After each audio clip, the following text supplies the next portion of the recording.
And it's just basketball. At the end of the day, it's just basketball. Like and subscribe. Like and subscribe. Like and subscribe on the way in the door, my people. I hope you all are having a truly fantastic day today. Welcome back to Fanboy Fridays. Fanboys, we hope your day is going terrible. I'm sure it is, as you are fans of LeBron James. So you see the title of the video. Fanboys, I got a question for you. Why does no one want to play with your king? Why does it seem like no player worth anything wants to come to the Lakers, wants to play with your king? We all know that Klay Thompson just turned down $80 million and accepted $50 million for 3 years from Dallas. Klay Thompson, whose father was a Laker, whose father played for the Lakers from roughly 86 to 91. Klay Thompson, who's a Kobe Bryant fanboys. Klay Thompson, who it would make every bit of sense for him to want to come and finish out his career as a Laker. And we've heard all kinds of excuses of why Klay Thompson may not have wanted to come to the Lakers. But I think we all know why Klay Thompson doesn't want to come to the Lakers. Nobody wants to play with LeBron James, and I believe at this point in LeBron's career, no matter how much capping they have done for LeBron James, no matter how much on the surface a lot of these players in the current NBA may view LeBron James as the GOAT or may view him as a top-ranked player. No matter the fact that that's the case, deep down inside, these players know that playing with LeBron James is not a good idea. At this point, LeBron James is 40 years old.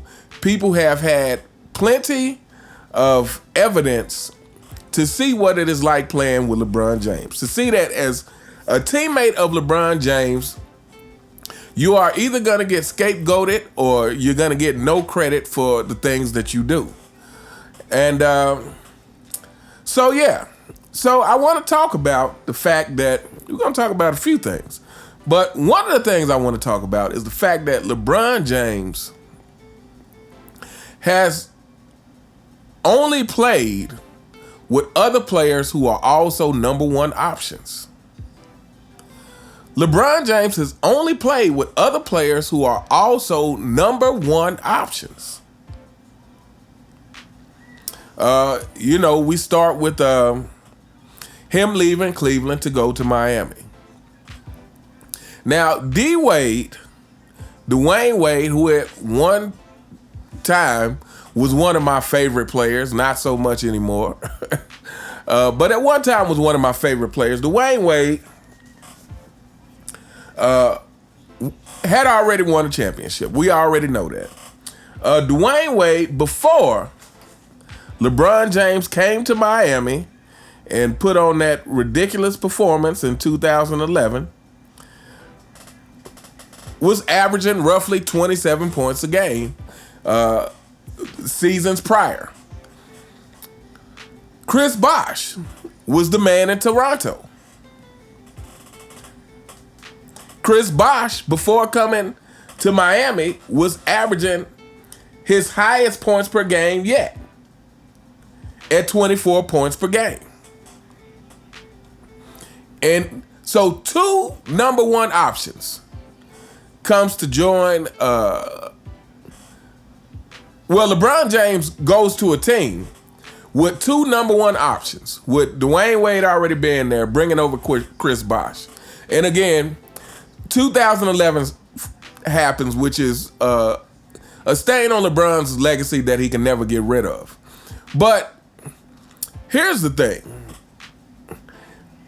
So what happened after 2011? We've all heard the story that after that, pretty much Dwayne Wade had to go to LeBron and say, hey, man, this is your team.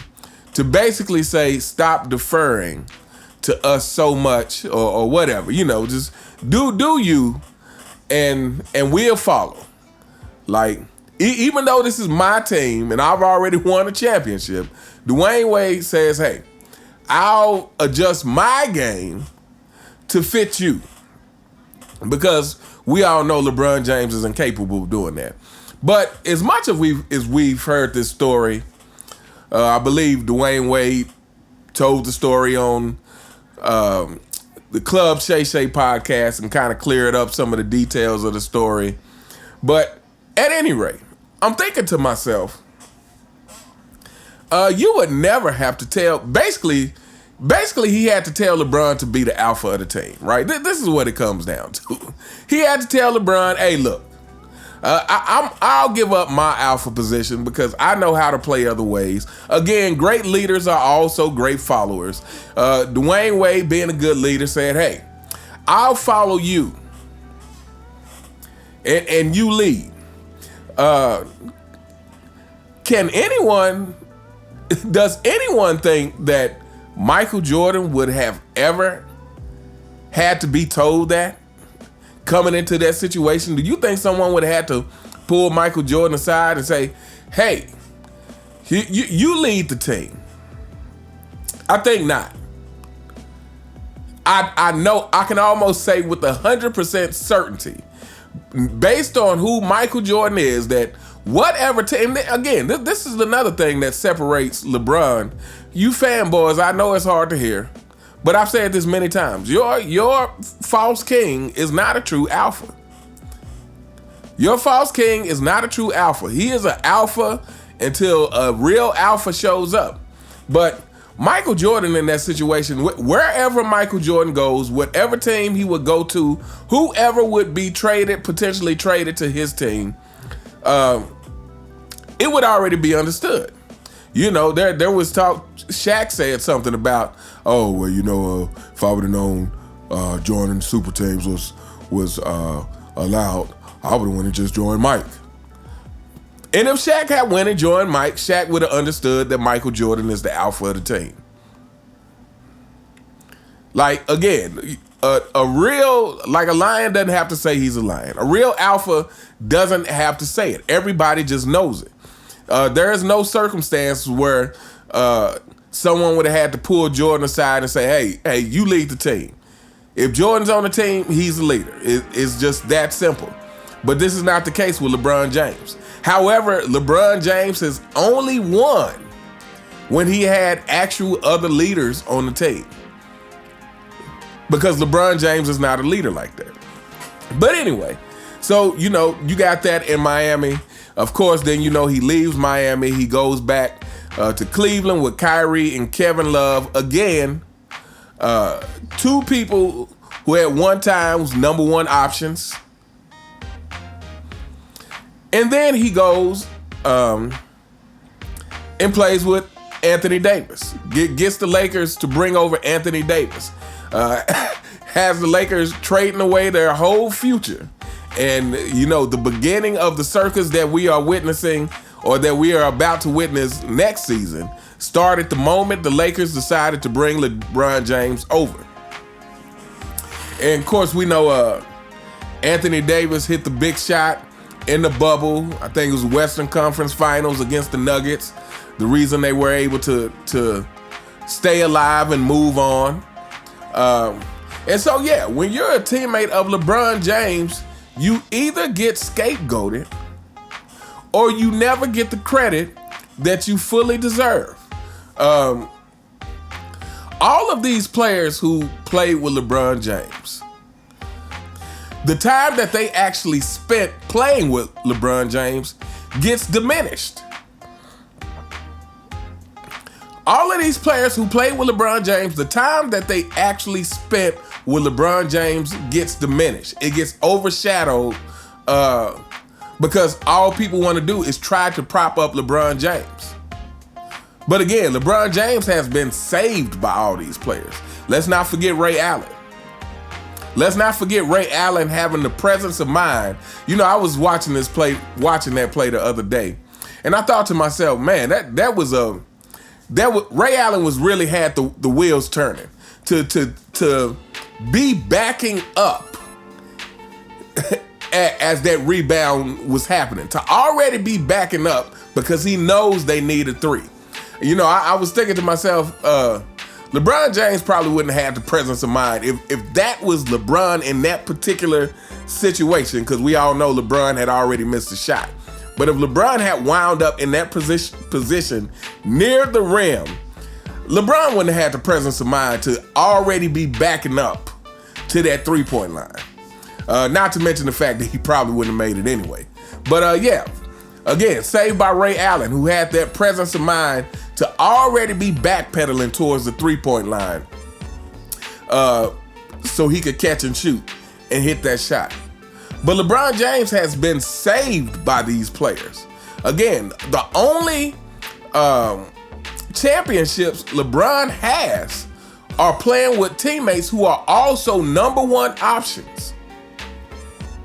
Michael Jordan never had that luxury of playing with a teammate who was a number one option.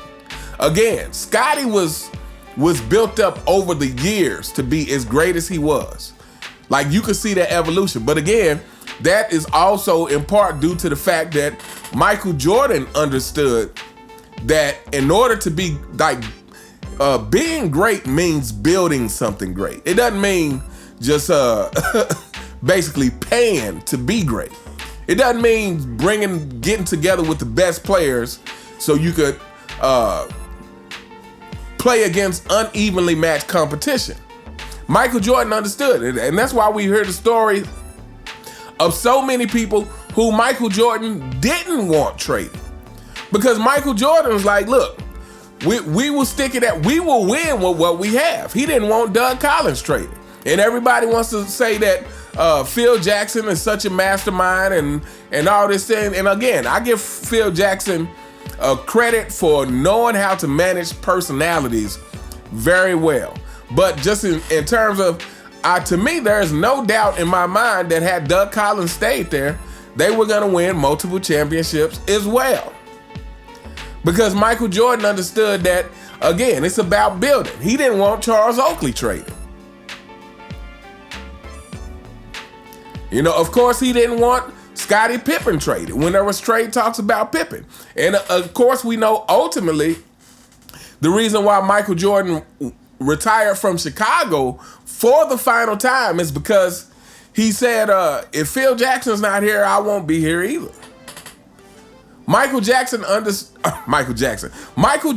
understood that all these years playing together, you are building something, and to bring in a new coach, to bring in somebody to replace Pippen, to bring in something new is to reset that process. It's to start over again.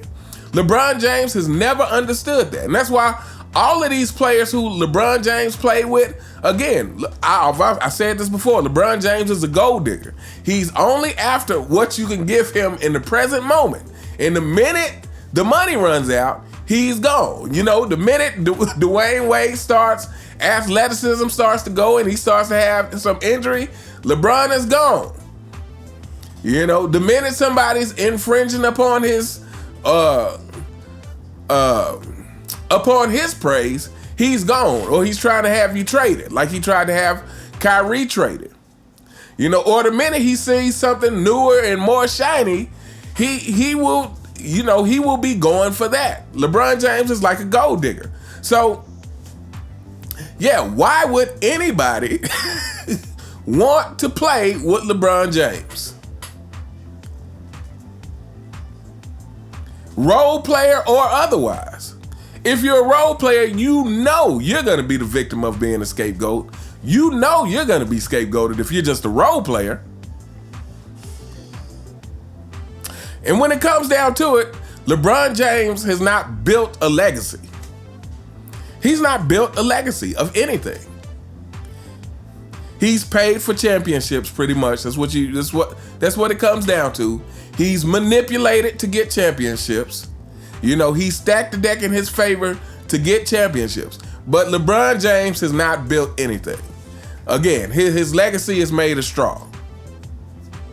So, And that leads to LeBron James signing with the 2-year deal, max contract, because initially he said that he would be willing to take, I think, $20 million less or something to sign a star player. But matter of fact, what is it? Is they're trying to get DeMar DeRozan right now? Is that what's happening?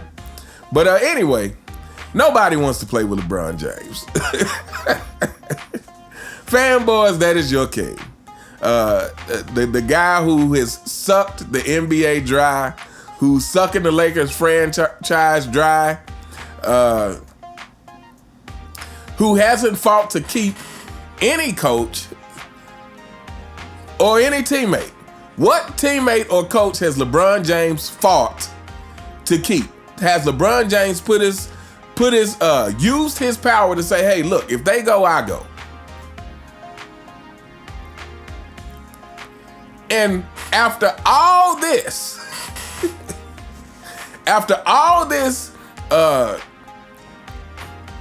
like I said, not fighting to keep any coach or teammate, he goes and gets his podcast partner hired as the coach, and he gets his son a position. He gets his son drafted at number 55 by the Lakers. Fanboys, I say it over and over again, you are ridiculous and so is your king. Your king is ridiculous and so are you. Anyway, we gonna hold up here. Let me know what you guys think in the comments. What do you think about the Lakers' trouble of getting someone to come play with the king? I mean, who wouldn't want to come play with the GOAT? Fanboys, who wouldn't want to come play with the GOAT? I don't understand. It seemed like they would have multiple players who were just, chomping at the bit, willing to take pay cuts and everything. It's like, oh, I get to play with the GOAT and win some championships? Anyway, let me know what you guys think in the comments. You all have a truly fantastic day, and I'll see you next time. All right.